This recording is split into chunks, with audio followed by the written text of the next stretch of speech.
Hola, my name is Mr. Martin. I'm head of MFL United College Sixth Form, and today I'm going to talk about why you definitely should do Spanish at A level and the advantages of it. So here are some pictures. They might give you a clue as to what I'm going to talk about. So first of all, what can A level Spanish take you? Look at all these logos. I'm sure you recognize loads of them.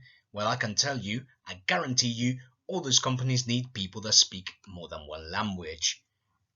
You can see where I'm going with this. Also, universities absolutely love you having A levels in languages, even if the subject that you pick to do has nothing to do with languages. It is known as a facilitator subject. So it's a subject that universities will value a lot for whatever course that you choose.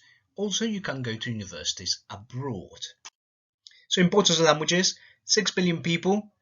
There's about 6,000, 7,000 different languages. So you're probably thinking, but I only speak one. How's speaking two gonna make a difference? Well, the one that you speak is only 6% of the world's population that do speak it, whereas 75%, that's 3/4 of the world's population, speak no English at all. Now, think about how many more people you'll be able to reach if you speak Spanish. Okay, so it gives you more choices. In careers nowadays, language abilities are highly valued. There's no shortage of people with languages in engineering and finance. GCSE in a language will make you more employable. So will an A level. So how will studying languages help you? Well, we increase your job opportunities. With the growth in the European Union, there's much greater need for people who have foreign language. 60% of all UK trade is with non-English speaking countries. 60%. People who speak another language, on average, earn 20% more than people who do not. That doesn't mean that if you do the same job, you're going to earn 20% more because you speak another language. It means you have access to higher paid jobs because you have a skill that other people don't have. Okay, languages most in demand for business are English, you've got that one, Chinese, and number 3, Spanish. So the third one is Spanish. So here are some statistics about how knowing a language can get you a job. So this is the average unemployment rates for new graduates in the UK. As you can see, on average, people have studied modern languages to high level have 5.5% unemployment. That means about 94% of people studying the subjects are employed. So that's huge numbers. Now, what are you going to study at A level? So A level split into 2 years. First of all, in year 12, you learn about modern or traditional values of Spain and the culture of Spain. You know about cyberspace and how people in Spain react to things that happen online and a lot of technology. Then you also learn about equal rights.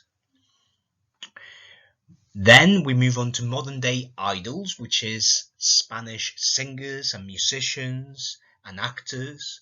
Then we talk about Spanish regional identity because Spain has very strong regional identities, more so than the UK does. And lastly, we talk about cultural heritage, which is where the culture of Spain has come from. And this links very nicely to my favorite part of year 12, which is the film that we get to watch. The film is called Ocho Apellidos Vascos. The film shows you in a very funny way the differences in culture between the south of Spain and the north of Spain, and I absolutely look forward to watching this with you. And lastly, in year 13, we learn about immigration, racism, and integration, which are very debatable topics, and people in Spain feel very strongly about these topics, possibly more so than people in the UK. But maybe that could just be because Spanish culture is different. But I would love to show you exactly what it feels like to view these things from a Spanish point of view.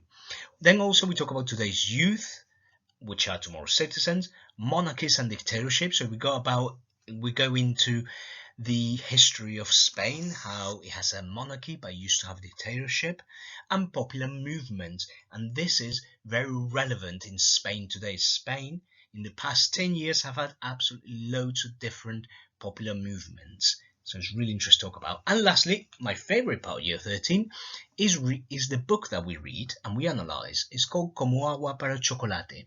And this is a really interesting book. It's based in Mexico.